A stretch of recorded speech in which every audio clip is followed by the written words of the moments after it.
Today, we are diving deep into a strategy that some of the world's most powerful companies have built their empires on: vertical integration. It's a huge move, a really high stakes gamble for total market dominance. But is it the key to building an unshakable business? Or is it a trap that can bring even the giants down? Let's get into it. Have you ever really stopped to think about how a company like Netflix went from mailing you DVDs in a red envelope to producing its own blockbuster movies? Or how an energy giant like Shell can control everything from the moment oil comes out of the ground to the moment you pump it into your car? Well, the answer, in a lot of these cases, comes down to mastering this one core corporate strategy. So here's how we're going to break it all down. First, we'll get a handle on what it means to control your value chain. Then we'll look at the 3 different ways companies can do this. After that, we'll talk about the big payoff, why they even bother. Of course, we have to cover the high-stakes trade-offs. We'll look at some real-world titans of integration, and finally, wrap it up with the bottom-line decision. Okay, let's start with the basics. We need a really clear operational definition. What exactly are we talking about when we say vertical integration? At its absolute core, vertical integration is the answer to that fundamental business question. Do we make it ourselves, or do we buy it from someone else? So instead of outsourcing or relying on other companies for key parts of its business, a company decides, nope, we're going to bring that in-house. The whole goal is to get direct, hands-on control over its own value chain. So what does this actually look like in practice? Well, imagine a car company. Instead of just buying tires from Goodyear or Michelin, they might go out and buy the tire company itself. Or, instead of selling their cars through a bunch of independent dealerships, they might open up their own fancy showrooms. You see? They're literally absorbing the steps before and after them in the supply chain right into their own company. Now, this strategy isn't just a one-size-fits-all kind of deal. It actually comes in 3 different flavors, and each one has totally different implications for where a company stands in its industry. First up, you've got backward integration. This is when a company moves upstream to control its raw materials or supplies. Think of a furniture maker buying a forest and a lumber mill. It's all about securing your inputs. Second is forward integration. This is a move downstream, getting closer to the customer. So a clothing brand that decides to open its own retail stores, that's forward integration. It's all about controlling the distribution and the customer experience. And finally, there's balanced integration.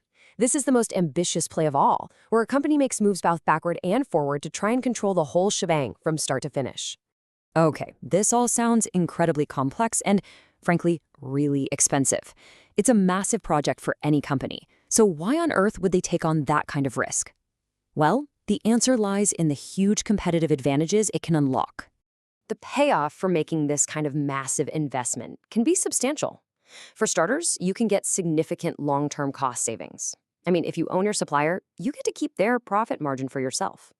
It also leads to huge economies of scale, which pushes your cost down even more. And this is a big one. You're no longer at the mercy of your supplier's price hikes or delays. And finally, you get the ultimate control over the quality of your product and how you innovate, which can be a game changer in any market. But, there's no such thing as a free lunch in corporate strategy. Gaining this incredible level of control comes with a whole set of really big and often underestimated risks. And the risks here are just as significant as the rewards. The first wall you hit is the massive, massive amount of cash you need up front. And that investment can lock you into one way of doing things, which really hurts your flexibility if the market suddenly changes. There's also the danger of becoming a jack of all trades and master of none. A company that's great at manufacturing might be terrible at retail, right? And if you get too big and powerful, you can annoy customers, or worse, get the attention of government regulators. Now, to really get this, it's so important to distinguish vertical integration from its strategic cousin, horizontal integration. Think of it this way. Vertical integration is about controlling the process, owning the supply chain from top to bottom, a car maker buying a tire company. Horizontal integration is about increasing your market share, buying up your competitors, a car maker buying another car maker. One is a play for operational control, the other is a play for market power. 2 very different things. All right, enough theory. Let's look at how this strategy actually plays out in the real world with some companies that have used it to completely reshape their industries. Let's talk Netflix. This is just a masterclass in forward integration. And you know what? They kind of had to do it to survive. As the big movie studios who were their main suppliers started gearing up to launch their own streaming services, Netflix realized its whole content pipeline was under threat. So by jumping into making their own movies and shows, they weren't just adding a new feature. They were securing their access to the single most important thing in the streaming wars: exclusive content that you can't get anywhere else. Live Nation and Ticketmaster are a really powerful example of balanced integration. They've created this incredible flywheel. By managing the top artists, they have amazing shows to put in the venues they own. By owning the venues, they control where the shows happen. And by owning Ticketmaster, they control the final sale to you, the fan. It's this end-to-end control of the entire live music experience that makes it so incredibly hard for anyone else to compete. And for a truly classic textbook example, just look at the big energy companies like BP and Shell. For them, vertical integration is all about managing volatility. We all know the price of crude oil is all over the place.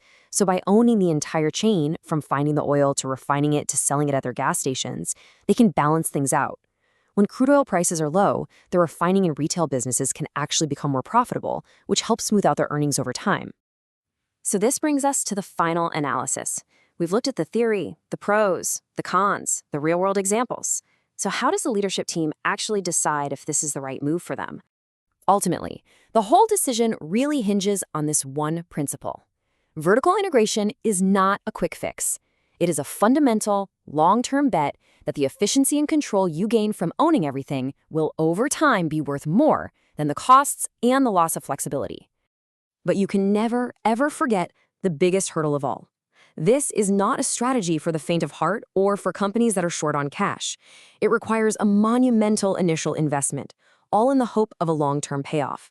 The critical question every board needs to ask is, are we absolutely positive that the long-term advantage will justify these massive upfront costs in making our company more rigid? And this leaves us right here with the core strategic dilemma. In a world that's changing faster than ever, is having total control of your value chain the ultimate competitive advantage?